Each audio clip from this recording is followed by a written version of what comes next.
நம்முடைய பிதாவாகி தேவனாலும் கர்த்தரா இயேசு கிறிஸ்துவினாலும் உங்களுக்கு கிருபையும் இரக்கமும் சமாதானமும் உண்டாவதாக.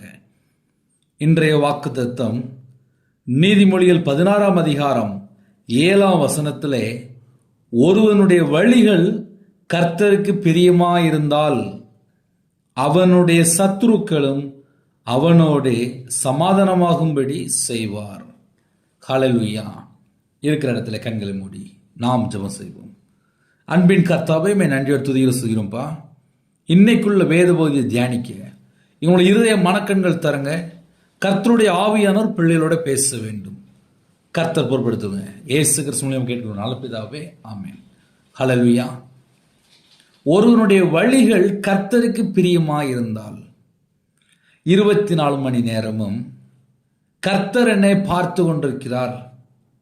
நான் கர்த்தருடைய பார்வைக்கு முன்பாக இருக்கிறேன்.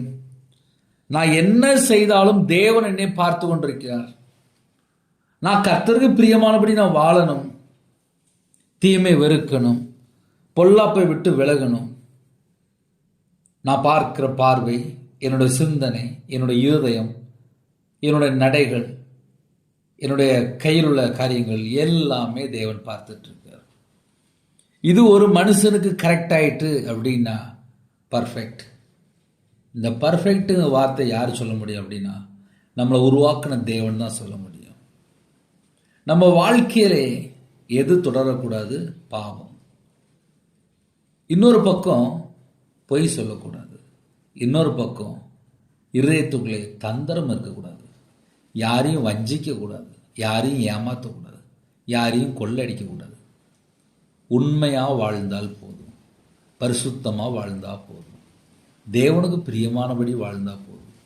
நீதி செய்யணுமா, நன்மை செய்யணுமா, தான தர்மம் செய்யணுமா, உன்னை போல பிறனை நேசிக்கணுமா, முதலாவது தேவனிடத்தில் ஒப்புரவாகணும், ரெண்டாவது கண்ட சகோதரனில் அன்பு கூறணும். இன்னைக்கு நம்முடைய வாழ்க்கை அவைக்குரிய நிலைமையில் எப்படி இருக்கு? ஒருவனுடைய வழி கர்த்தருக்கு பிரியமாக இருந்தால் அவனுடைய சத்துருக்களும், அப்படிதான் போட்டிருக்கு, அவனுடைய சத்துருக்களும் அவனோடு ஒப்புரவாகும்படி சமாதானமாகும்படி செய்வார். இப்போ இன்னைக்கு செய்தி என்ன அப்படின்னா, கர்த்தருடைய பிள்ளைகளுக்கு நல்லா புரிஞ்சிருப்பீங்க. என் வழி கர்த்தருக்கு பிரியமா இருக்கா? அதை நம்ம கொஞ்சம் யோசித்து பார்க்கும்போது நிறைய குடும்பத்திலே யோசிக்க ஆரம்பிச்சிருவாங்க. எங்கள் பிரதர், நாங்கள் இஷ்டம் போல் வாழ்ந்துட்டுருக்குறோமே அப்படின்பாங்க.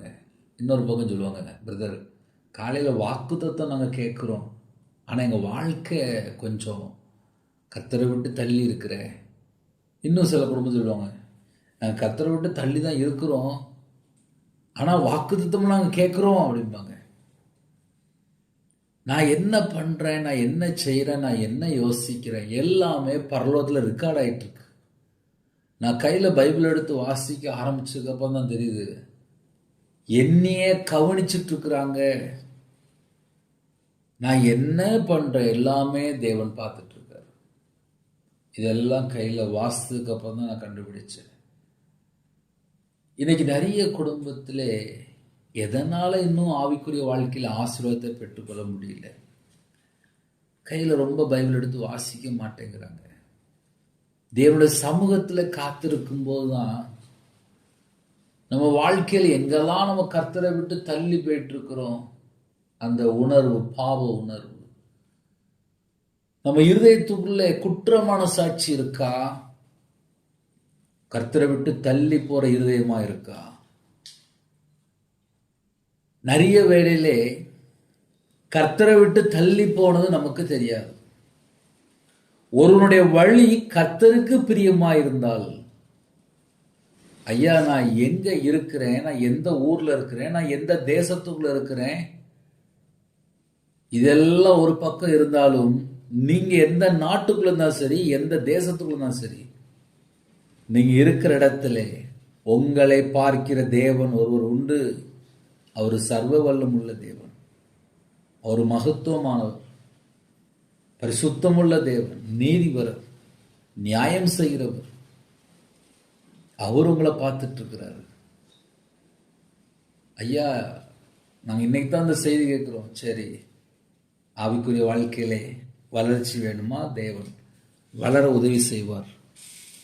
அண்ணே, எனக்கு ரொம்ப சத்துரு இருக்கிறாங்கண்ணே, ரொம்ப பிரச்சனை இருக்குண்ணே, ரொம்ப போராட்டம் இருக்குண்ணே, நான் என்ன செய்ய? என்னை 24 மணி நேரம் இயேசு கிறிஸ்து பார்க்குறாரு, நான் அவருக்கு பிரியமானபடி வாழணும் அப்படின்னு சொல்லி ஒரு தீர்மானம் எடுத்து பாருங்க.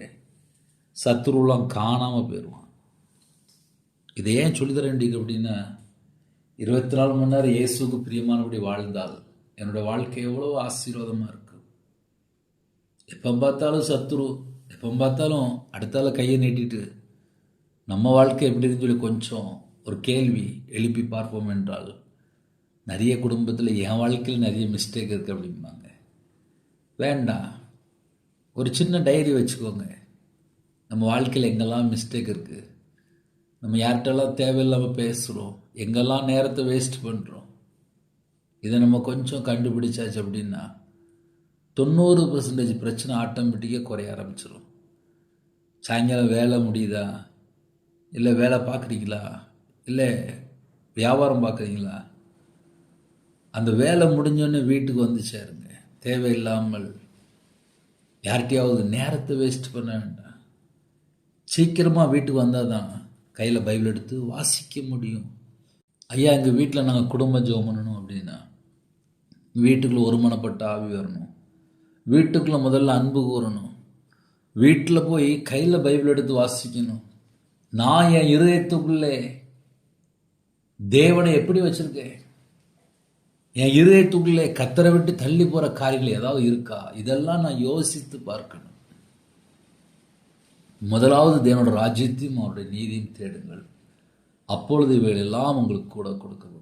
ஒருவனுடைய வழி கர்த்தருக்கு பிரியமாக இருந்தால், கர்த்தருக்கு பிரியமாக வாழ்ந்து பாருங்கள். நம்மளை யாரெல்லாம் கஷ்டப்படுத்துகிறாங்களோ, நம்மளை யாரெல்லாம் வேதனைப்படுத்துகிறாங்களோ எல்லாரையும் அவனுடைய சத்துருக்கள் அவனோடைய சமாதானமாகும்படி செய்வார். அவனுடைய சத்துருக்கள் அவனோடு சமாதானமாகும்படி செய்வார். அவனுடைய சத்துருக்கள் அவனோட சமாதானமாகும்படி செய்வார். இதோட என்ன பெரிய கிஃப்ட் வேணும் நமக்கு? நான் தேவனுக்கு முன்பாக நான் 100க்கு 100 உண்மையாக இருக்கிறேன்னா, இந்த 100க்கு 100 உண்மைன்னு சொல்லி பார்க்கும்போது நிறைய வேலையில் பிசாசுடைய வித்து உள்ள காணப்படுது. ஐயா, அந்த பிசாசுடைய வித்துனா என்ன அப்படின்னு சொல்லி பார்க்கும்போது பொய், தந்திரம், ஏமாத்துறது, கொள்ளையடிக்கிறது, திருடுறது, களவாங்கிறது, வீட்டுக்கு தெரியாமல் தப்பு பண்ணுறது, இது எல்லாமே பாவ லிஸ்ட்டுக்குள்ளே வந்துடும்.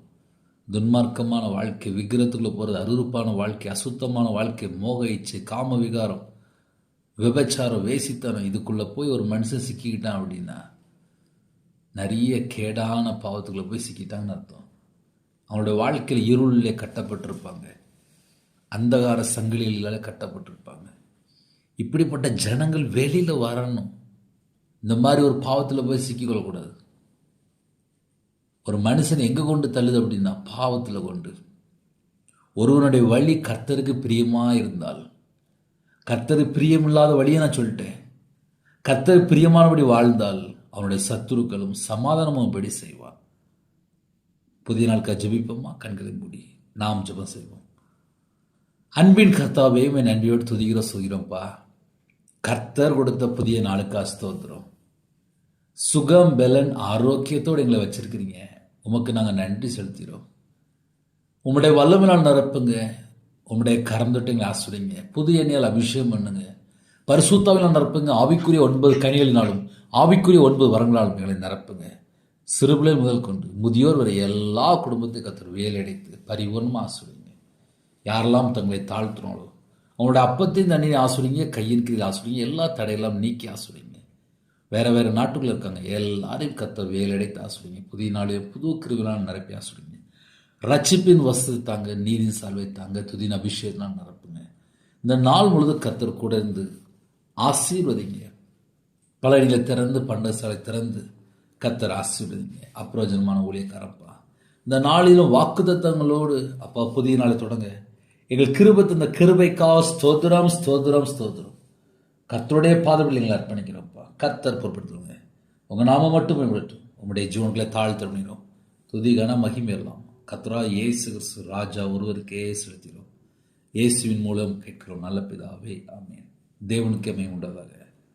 கிறிஸ்துவுக்குள் பிரியமானவர்களே, 9442504351 என்ற நம்பர்கள் உண்டால் நான் உங்களுக்காக குடும்பத்துக்காக ஜெபிப்போம். எனக்காக ஜெபித்துள்ளுங்கள். கர்த்தர் உங்களையும் உங்களோட குடும்பத்தையும் உங்களோட வம்சத்தையும் தலைமுறை தலைமுறை சம்பூர்ணமாக ஆசீர்வதிப்பாராக. ஆமென். God bless you.